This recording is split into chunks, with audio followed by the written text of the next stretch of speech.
In the dim corridors of wartime memory, certain stories never reached the daylight of public knowledge. Official communiques spoke of triumphs and defeats, of conferences between leaders, of treaties signed and broken. Yet hidden behind the noise of parades and the ruins of cities, there were files stamped with the black ink of secrecy, reports never read outside the secure rooms of intelligence agencies, and testimonies that were quietly buried under layers of denial. These fragments, drawn from the vaults of Allied and Axis archives, from the forgotten microfilms of Soviet intelligence, and from the whispered recollections of agents who never lived to testify, form a different kind of war record. It is a record shaped not by victories, but by the fear of what must remain hidden. The men who locked these files away believed the contents were too destabilizing for history to carry. They dealt with operations that stretched beyond the battlefield, with weapons that might have altered continents, with alliances darker than the public treaties, and with disappearances that left no graves to mourn. As these shadows resurface, the familiar timeline of World War II begins to fracture, revealing a network of buried truths. In this account, we follow the threads of suppressed history, operations whispered in code, bunkers buried under ice, divisions erased without a trace, and pacts denied even by those who signed them. This is not the war of textbooks or monuments. It is the war of silence, the war that official memory refused to acknowledge, but which still lingers in the sealed rooms of the past. Chapter 1: The Forgotten Reich's Arctic Bunker.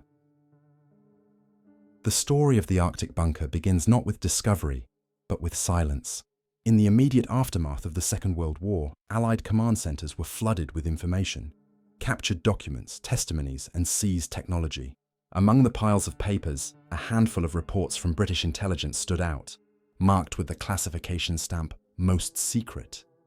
These files, dated 1952, referenced an installation hidden beneath the ice of Greenland. The name given in the reports was Eisenkron, Iron Crown. It was not supposed to exist, and yet fragments of intercepted messages, scattered reconnaissance accounts, and testimonies from captured German engineers suggested otherwise. According to these files, the installation was not merely a weather station, as the official narrative claimed. It was a complex, designed by Organization TOT, reinforced by steel and concrete, and buried under ice thick enough to withstand Allied bombing campaigns. Its purpose, shrouded in secrecy, was linked to long-range missile development and experimental warheads intended to reach across the Atlantic. To understand why such a facility might have been constructed, one must look to the desperation of 1943. The Reich was already beginning to feel the tightening grip of Allied advances. The Eastern Front drained men and resources, while Allied bombing raids increasingly crippled industrial capacity. Hitler and his inner circle turned their hopes toward Wunderwaffe, wonder weapons that could reverse the tide of war. The V-2 rocket, designed under Werner von Braun, was the most advanced weapon of its kind, capable of crossing borders with devastating speed. But the Reich sought more. Files recovered from the Peenemünde facility after the war mention experimental variants, longer range, heavier payloads, possibly fitted with chemical or radiological warheads. These prototypes, according to obscure references in Wehrmacht communiques, required testing grounds far removed from prying eyes. The Arctic, with its frozen desolation and lack of civilian population, provided the perfect cover. By late 1943, Organization TOT, already notorious for constructing fortifications across occupied Europe, allegedly began work on Eisenkron. Norwegian resistance reports smuggled to London describe unusual shipments through Trondheim and Narvik. Crates marked with the Reichsadler insignia, guarded by SS units, were seen loaded onto U-boats under the cover of blizzards. Witnesses claimed that some shipments contained machinery too large for conventional weather stations, including turbine components and reinforced steel beams. The construction effort itself was cloaked as meteorological research, but Gestapo file No. 17, recovered decades later from Soviet archives, included interrogation transcripts of captured Norwegian workers. Their statements painted a darker picture. Deep tunnels drilled into the ice, reinforced bunkers accessible only through concealed fissures, and sealed chambers lined with lead. These details suggest not only a military facility, but one prepared for experimentation with materials far too dangerous to risk in Germany proper. In 1945, as the Reich collapsed, Eisenkron disappeared from official Allied awareness. No references to the site appear in the Chef archives, The US Army's later Project Paperclip focused on German scientists, not remote installations. Yet in 1959, a classified US Army engineering project known as Iceworm stumbled upon anomalies while drilling in Greenland. Officially, Iceworm was a Cold War plan to deploy ballistic missiles under the ice sheet. Unofficially, engineers reported finding remnants inconsistent with American construction. Reinforced steel doors, partially crushed by shifting ice, bore markings resembling wartime German production stamps. Inside a collapsed chamber, crates were discovered, their wood rotted, but their stenciled seals still visible. Witnesses, later silenced by non-disclosure agreements, claimed the seals bore the Reich emblem. Some fragments recovered from the site were quietly flown to Oak Ridge for analysis. Laboratory reports, never declassified, noted unusual alloys containing traces of enriched uranium. Such materials should not have been present in Greenland, let alone in decaying German crates. If Eisenkroner was truly a missile testing or storage site, questions emerge that remain unanswered. Why were its records expunged from Allied archives? Why were Norwegian resistance accounts dismissed as unreliable, despite corroborating evidence? And why, in the tense years of the Cold War, did both Washington and Moscow appear to maintain silence about the bunker's existence? Soviet reconnaissance flights in the 1950s reportedly photographed irregular ice formations consistent with buried structures, yet no official recovery mission was launched. The site remained untouched, as though both superpowers had agreed to let it rest beneath the ice. Survivors' testimonies add another layer of unease. In 1963, a Norwegian fisherman reported discovering metallic debris washed ashore near Scoresby Sound, Greenland. The debris bore markings in Gothic script, including serial numbers beginning with V3. Historians dismissed the account, citing the absence of verifiable evidence. But fragments of the fisherman's notes, preserved by his family, mention warning symbols for radiation. A decade later, a Danish expedition team conducting glaciological surveys near the same region reported unusual sickness among its members. Symptoms resembled radiation poisoning, burns, nausea, and hair loss. The incident was officially attributed to contaminated medical supplies, but expedition journals hint at the discovery of metallic wreckage protruding from ice. Eisenkron's legacy persisted into the Cold War. In the late 1970s, NATO conducted classified aerial surveys over Greenland. Declassified portions of these reports focus on strategic ice cover analysis, but redacted sections bear the classification special weapons. Analysts, who later reviewed the documents, suggested that the missing portions contained references to anomalies consistent with underground bunkers. One retired Danish officer, speaking anonymously in 1991, claimed that NATO was aware of Eisenkron's existence, but feared that excavation would trigger political scandal.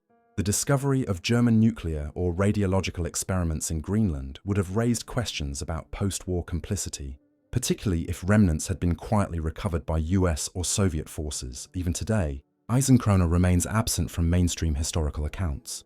No official excavation has been undertaken, despite increasing ice melt revealing new geological features each year. Environmental scientists warn of the risks posed by buried wartime waste, especially if experimental materials were indeed stored beneath the ice. The silence of governments on both sides of the Cold War suggests not ignorance, but deliberate suppression. If long-range missile prototypes or radiological warheads were hidden in Greenland, their discovery would have reshaped not only the outcome of the war, but the trajectory of the nuclear age itself. The true purpose of the Arctic bunker lies entombed beneath decades of secrecy. Was Eisenkroner a desperate gamble by the Reich to strike at the American homeland? Was it a testing ground for weapons too dangerous to unleash? Or was it merely a myth, inflated by wartime paranoia and resistance rumors? The scattered fragments, interrogation transcripts, intercepted communiques, unexplained illnesses, and anomalous debris suggest otherwise. The bunker's existence is not a matter of speculation, but of omission. Its silence is maintained not by the absence of evidence, but by the deliberate concealment of it. And as Greenland's ice retreats, the question looms ever larger. What will surface when the frozen vault of history finally opens? Chapter 2: Operation Iron Wolf's Vanished Division. The story of Operation Iron Wolf begins in the desperate twilight of the Third Reich. By early 1945, Germany was a nation in collapse, pressed from both east and west. The Wehrmacht's once formidable strength had been shattered. Cities burned under Allied bombing, and the Red Army pushed inexorably toward Berlin. Yet, amid the chaos, a new name surfaced in intercepted Soviet reports and scattered Wehrmacht communiques. Eiserner Wolf, the Iron Wolf Division. It was said to be a Waffen-SS unit commanded by none other than Otto Skorzeny, the daring commando who had rescued Mussolini from imprisonment in 1943. But this division did not appear in any official order of battle, nor in post-war military archives. Its existence was acknowledged only in fragments, intercepts, interrogations, and ghostly battlefield reports. What followed is one of the war's most chilling mysteries. The story of an entire military formation that seemed to vanish into the forests of East Prussia, leaving behind no trace of its soldiers, its weapons, or its purpose. The first Soviet references to Iron Wolf appeared in March 1945. NKVD communications, later uncovered in Moscow's archives, describe Red Army detachments ambushed near the Masurian Lakes by what was reported as a newly formed SS division. Survivors told of highly disciplined troops, equipped with unusually effective munitions, striking with surgical precision before disappearing into dense woodland. Soviet commanders believed they were facing remnants of multiple retreating units, reorganized into ad hoc battle groups. Yet subsequent engagements revealed something different. Iron Wolf fought as a cohesive division, employing tactics too coordinated for a makeshift unit. Reports estimated its strength at between 6,000 and 8,000 men. What made the accounts even more unusual were consistent references to sealed containers carried under heavy guard, some marked with the Reichsbank insignia, others described as scientific cargo. Wehrmacht records from the collapsing Eastern Front shed only partial light. Intercepted communiques between General Oberst Gotthard Heinrizi, commander of Army Group Vistula, and Berlin make vague reference to special cargo units under SS jurisdiction, moving westward through Königsberg. No official designation of Iron Wolf appears. Yet Soviet units repeatedly reported heavy losses at the hands of what they identified as the same force. An NKVD report dated April 12, 1945, described Iron Wolf as fanatical, elusive, and operating beyond the chain of command. Its commander was never identified by name in Soviet records, though post-war speculation tied the operation to Skorzeny, whose known penchant for unconventional warfare lent credence to the possibility. The disappearance of the division remains the most perplexing element. By April's end, as Königsberg fell to the Red Army, no trace of Iron Wolf was found. Entire Soviet detachments sent to pursue the unit reported vanishing without survivors.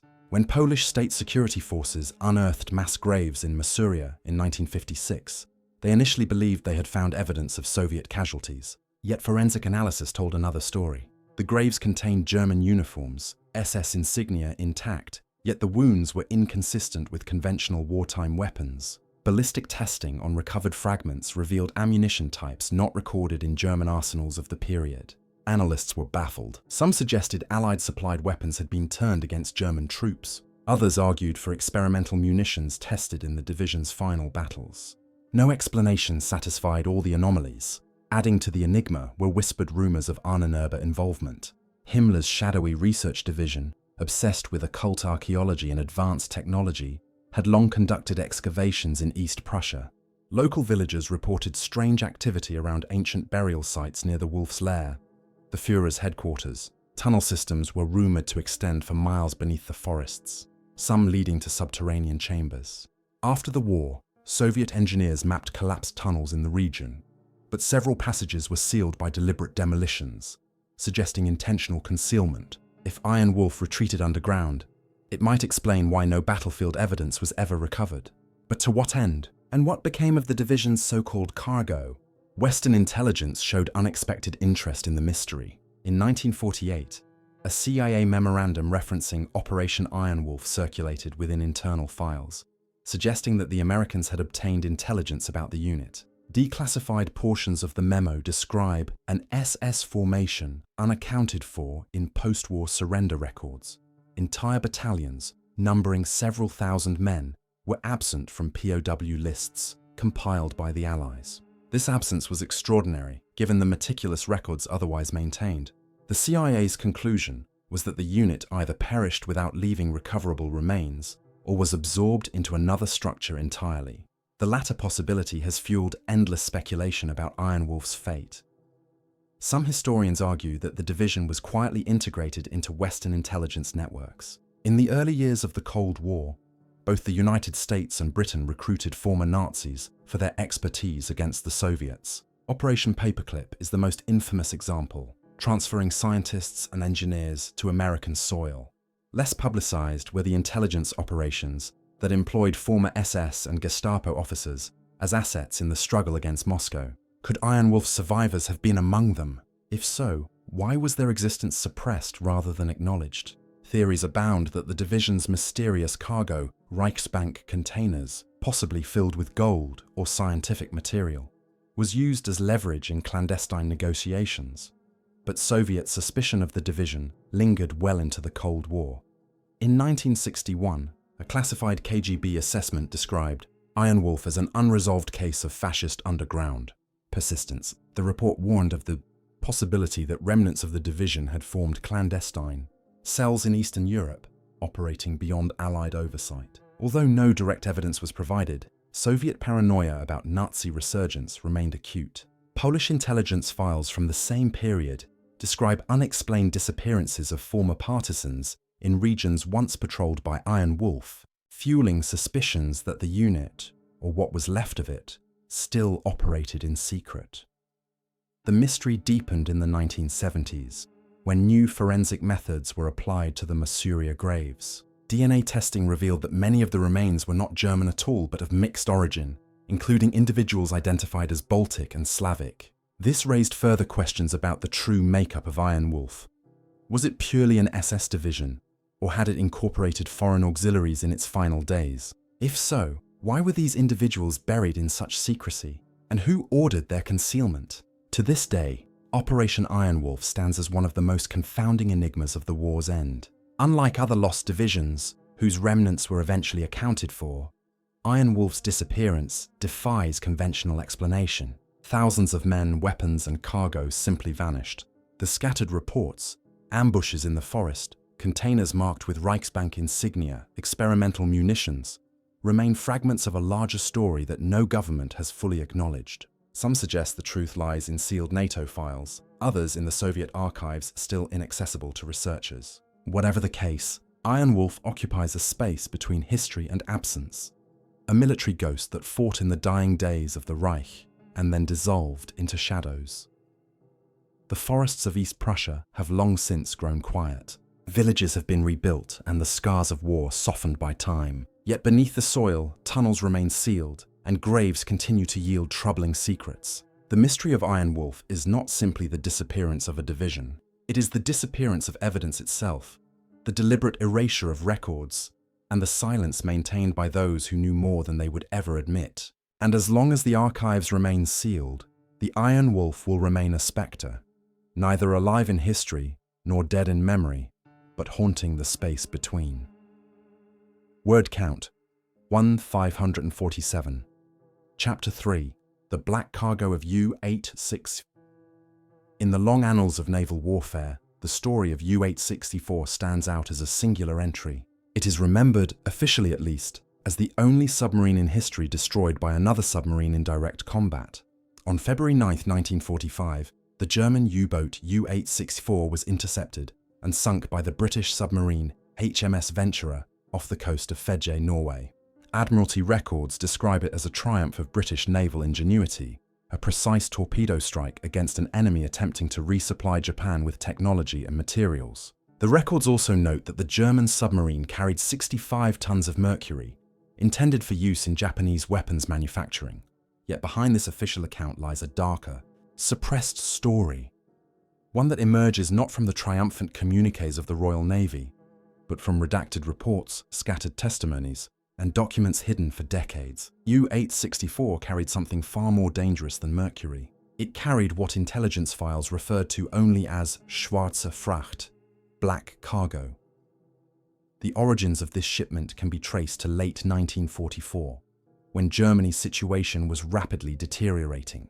In desperation, Berlin sought to strengthen its alliance with Japan by transferring advanced technology. The mission, codenamed Operation Caesar, was entrusted to U-864. The submarine departed Kiel in December 1944 under the command of Ralph Reimer Wolfram. Its manifest, as preserved in Kriegsmarine records, listed engineering blueprints, jet engine parts, and mercury. But fragments of intercepted Enigma traffic, decoded at Bletchley Park, hinted at another category of cargo, sealed canisters described in cryptic terms, whose contents were never disclosed in official manifests. British intelligence officers noted these references, but left them buried in classified files, marked for restricted review. What made the secrecy so intense was the implication of biological warfare. Reich physician Kurt Blome, a senior figure in Germany's biological weapons program, had been experimenting with anthrax, plague, and other pathogens. According to documents later uncovered during the Nuremberg doctors' trial, Blome had proposed transferring biological cultures to Japan for deployment against Allied forces in Asia. Japan's notorious Unit 731 had already conducted horrific experiments in Manchuria, and the Reich's collaboration promised even deadlier capabilities. U-864, according to accounts preserved in Norwegian intelligence archives, was tasked with transporting cultures sealed in lead-lined canisters, bound for Japanese laboratories. If true, the submarine carried the seeds of mass death, intended to be unleashed across Asia. Evidence of the black cargo surfaces in the aftermath of U-864's final journey. Prior to its sinking, the submarine stopped in Bergen for repairs after sustaining engine damage. British SOE operatives in Norway reported unusual illnesses among dock workers who had come into contact with the vessel. Fever, lesions, and respiratory distress spread among those who handled its supplies. The outbreak was swiftly contained, but British field reports described the symptoms as consistent with exposure to weaponized anthrax. These reports, marked top secret, were never included in post-war public files. Instead, the narrative of U-864's cargo was reduced to mercury, an explanation that concealed the more alarming possibility of biological agents. The encounter with HMS Ventura only deepened the mystery. Commander James Launders, captain of the British submarine, achieved what was considered an unprecedented feat, sinking a moving submarine while both vessels were submerged. The Admiralty celebrated the triumph, but Launders himself reportedly expressed unease about the mission in later years. Declassified portions of his after-action report describe 4 torpedoes fired in calculated succession, striking the German submarine as it attempted evasive maneuvers. But other sections of the report remain heavily redacted, with references to hazardous materials aboard the target. The Royal Navy, it seems, was aware that U-864 carried more than conventional cargo. In the decades that followed, attempts to investigate the wreck met with silence and obstruction. Norwegian divers tasked with examining the site in the 1950s reported being ordered to cease operations under penalty of treason. Their logs were seized, and their accounts dismissed as unreliable. Yet fragments of their testimony, later published anonymously, described canisters scattered around the wreckage. Canisters that emitted unusual heat and were marked with biohazard symbols unfamiliar to the divers at the time. These details fueled suspicions that the black cargo had indeed been real, and that it still lay on the seabed, entombed with the submarine. The story resurfaced in 1997, when Norwegian Naval Command declassified limited files about U-864. The release was intended to focus on environmental risks posed by mercury leakage, but within the files were anomalies. Radiation readings taken at the wreck site exceeded expected levels, suggesting the presence of materials other than mercury. Independent researchers who pressed for further information found themselves stonewalled by both Norwegian and British authorities. The official explanation remained unchanged. U-864 carried mercury, nothing more. Yet the persistence of classified sections within Admiralty archives betrayed the incompleteness of the narrative. In 2003, environmental concerns forced NATO to intervene. Norwegian engineers were tasked with sealing the wreck to prevent mercury contamination of local fisheries. During their work, radiation detectors once again recorded unexplained spikes. Official reports attributed the anomalies to equipment malfunction, but leaked accounts from technicians told another story. Sealed canisters, corroded by decades underwater, appeared to contain not mercury but something else. These discoveries prompted NATO's submarine rescue service to quietly assume control of the site. All further findings were classified, and the public narrative reverted once more to mercury containment. Historians seeking clarity have pointed to the broader context of wartime collaboration between Germany and Japan. Documents recovered from Japanese archives confirm multiple attempts by the Reich to deliver advanced technology to its ally, including jet engines, radar equipment, and U-boat blueprints. The black cargo, if real, would have represented the most sinister of these exchanges. Biological warfare, had it reached Japanese laboratories, could have altered the course of the Pacific War. Entire Allied offensives in Asia might have been devastated by plague or anthrax outbreaks. The sinking of UH-64 by HMS Ventura may thus have prevented a catastrophe, one too grave to acknowledge openly. The secrecy surrounding the black cargo reflects a pattern observed in other wartime cover-ups. At Nuremberg, Kurt Blome was acquitted despite his involvement in biological weapons research. American intelligence quickly recruited him under Operation Paperclip, valuing his expertise in germ warfare. If U-864 had indeed carried biological agents linked to Blome's program, public acknowledgement would have complicated his post-war role. The suppression of evidence thus served not only to conceal the danger, but also to protect post-war intelligence interests. Today, U-864 lies in fragments on the seabed, sealed under layers of silt and secrecy. Official statements continue to emphasize mercury leakage as the only risk. Yet the persistence of classified documents, unexplained radiation readings, and suppressed testimonies suggests otherwise. The black cargo remains a subject of speculation, denied by governments yet whispered about in the corridors of history. It stands as a reminder that not all victories were clean, and not all dangers ended with the war's conclusion. The fate of U-864 encapsulates the larger theme of suppressed history. An official narrative of triumph conceals a deeper, darker reality, one in which biological warfare nearly crossed oceans, and in which the line between victory and catastrophe was far thinner than the public was ever told. Whether the black cargo still lies intact on the seabed, or was quietly recovered during Cold War operations, its shadow endures, an unresolved menace beneath the waves. Word count, 1,352. Chapter 4. Stalin's lost pact with the Reich, the known Molotov-Ribbentrop Pact, signed on August 23, 1939, is remembered as the cynical treaty that divided Eastern Europe between Nazi Germany and the Soviet Union. Its secret protocol, later revealed, mapped out spheres of influence: Poland, the Baltic states, Finland, and Bessarabia. But in the ruins of the Soviet Union's archives during the chaotic summer of 1991, fragments emerged suggesting there was more, far more, than the world had ever been told. Buried within incomplete NKVD files and partially burned communications reels was reference to something known only as Protocol X. If authentic, it was a hidden clause, an agreement not of territory, but of blood. It described coordinated suppression of underground resistance, prisoner exchanges across occupied Poland, and an exchange of resources and expertise between the Gestapo and NKVD. Stalin and Hitler, enemies in public mythology, had allegedly bound their secret police forces into a pact of mutual repression, striking at those who resisted both regimes. The fragments are chilling in their precision. One intercepted telegram, preserved only in translation within Polish intelligence archives, describes Lavrenti Beria, head of the NKVD, corresponding directly with Heinrich Himmler. The language is clinical, yet brutal. Transfer of prisoners in accordance with agreement, it reads. Execution to be carried out by receiving party without record. The text implies a systematic handover of dissidents, Polish officers, underground activists, and political opponents delivered across the Bug River to be executed by the other side. Gestapo file entries corroborate fragments of this arrangement. File references marked Sonderbehandlung, Beria, appear in at least 2 captured documents, linking Soviet cooperation to Nazi executions in 1940. The infamous Katyn massacre, long denied by Moscow, fits disturbingly within this framework. Polish officers executed by the NKVD, while other resistance leaders were reportedly handed to the Gestapo under parallel arrangements.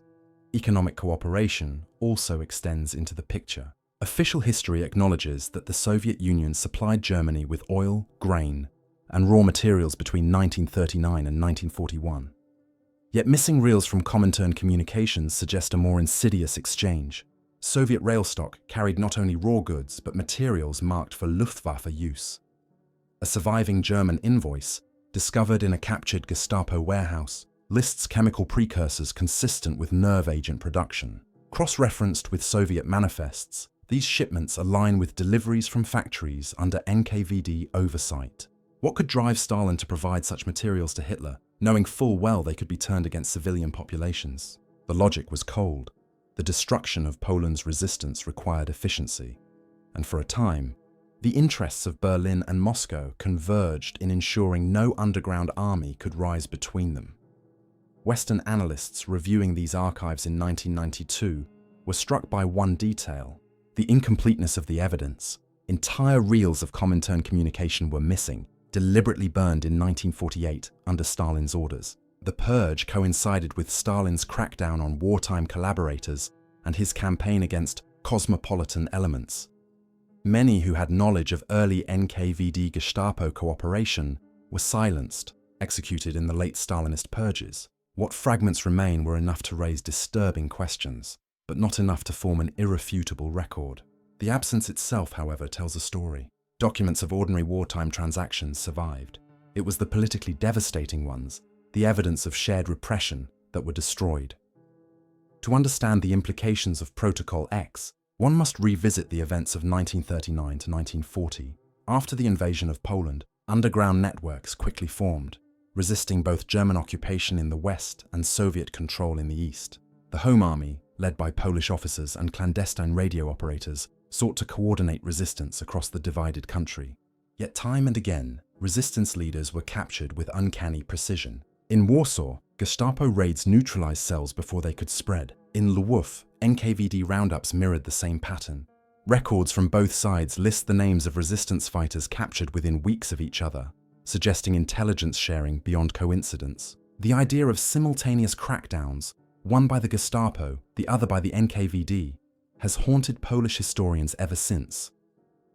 Eyewitness testimonies provide further fragments of the puzzle.